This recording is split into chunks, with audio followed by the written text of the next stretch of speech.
নমস্কার। আজ আমি আপনাদের জন্য অসাধারণ স্বাদের একটি বেগুনের রেসিপি নিয়ে হাজির হয়েছি, আচারি বেগুন। রেসিপিটি আপনারা প্রথম থেকে শেষ পর্যন্ত দেখতে থাকুন।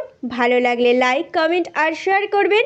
নিত্য নতুন এইরকমই রেসিপি দেখার জন্য আমার চ্যানেলটি সাবস্ক্রাইব করার অনুরোধ রইল।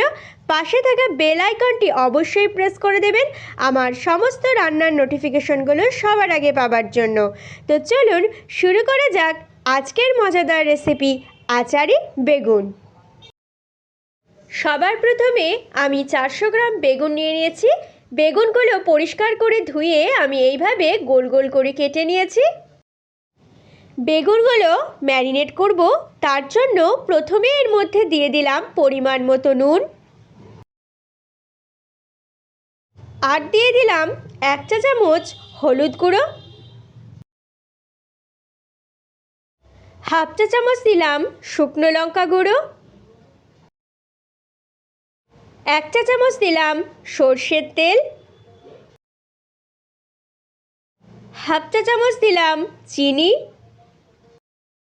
এইগুলো দিয়ে দেবার পর উল্টে পাল্টে ভালো করে এই মশলাগুলো বেগুনের গায়ে মাখিয়ে নিতে হবে। আমার মাখিয়ে নেওয়া হয়ে গেছে। এইভাবে আমি 10 মিনিট রেখে দেব। আচারি বেগুনের জন্য একটা মশলা তৈরি করে নেব। তার জন্য আমি এখানে নিয়ে নিয়েছি 1 চা চামচ গোটা জিরে, নিয়ে নিয়েছি 1 চা চামচ মৌরি, 1/4 চা চামচ নিয়ে নিয়েছি মেথি দানা। এগুলো আমি শুকনো কড়াইয়ে ভালো করে একটু ভেজে নেব। মশলাটা একটু ফ্রাই করব যতক্ষণ না এর থেকে একটা সুন্দর গন্ধ বের হচ্ছে। মশলাটা ফ্রাই করা হয়ে গেছে আমার।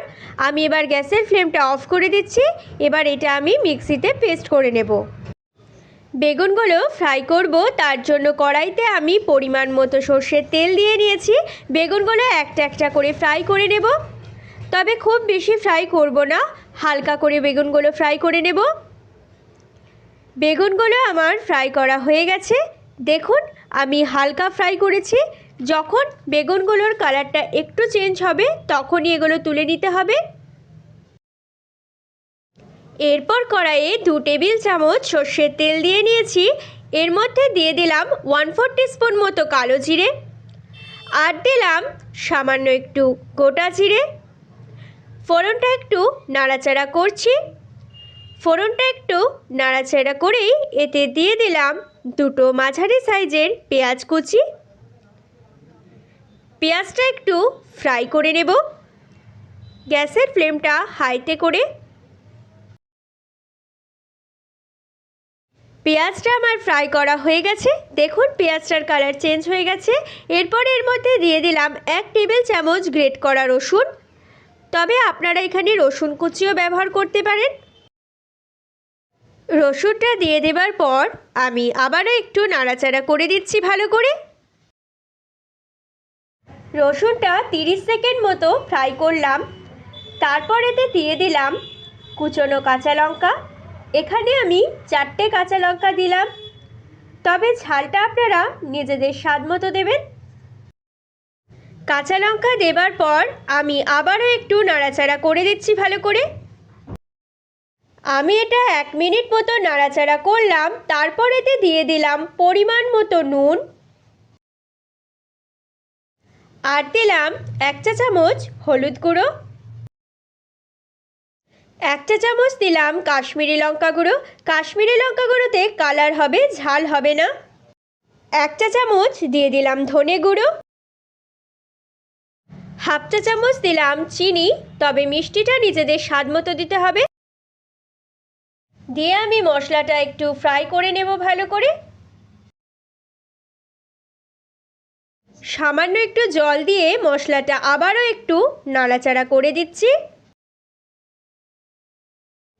মশলাটা আমি 30 সেকেন্ড মতো নাড়াচাড়া করলাম। তারপর এতে দিয়ে দিলাম এই রেসিপির প্রধান উপকরণ, যে ভাজা মশলাটা আমি করে রেখেছিলাম, সেই ভাজা মশলাটা এতে আমি দিয়ে দিলাম। ভাজা মশলাটা দিয়ে দেবার পর আমি আবারও একটু নাড়াচাড়া করে দিচ্ছি। গ্যাসের ফ্লেমটা আমি মিডিয়ামে রেখেছি। আমি একটু একটু করে জল দিয়ে দিয়ে মশলাটা 1 মিনিট মতো ফ্রাই করলাম। তারপর এতে দিয়ে দিলাম তেঁতুল গোলা জল। আমি এখানে সামান্য একটু তেঁতুল অল্প চিনি দিয়ে জলে ভিজিয়ে রেখেছিলাম, সেই জলটা এতে দিয়ে দিলাম। দিয়ে আমি আবারও একটু নাড়াচাড়া করে দিচ্ছি। গ্যাসের ফ্লেমটা আমি মিডিয়ামেই রেখেছি। আমি এটা 1 মিনিট মতন নাড়াচাড়া করলাম। তারপরে এতে দিয়ে দিলাম 2-3 কাপ মতো গরম জল। জল দেবার পর গ্রেভিটা ফুটতে শুরু করেছে। ঠিক এই সময় বেগুন ভাজাগুলো একটা একটা করে দিয়ে দিলাম।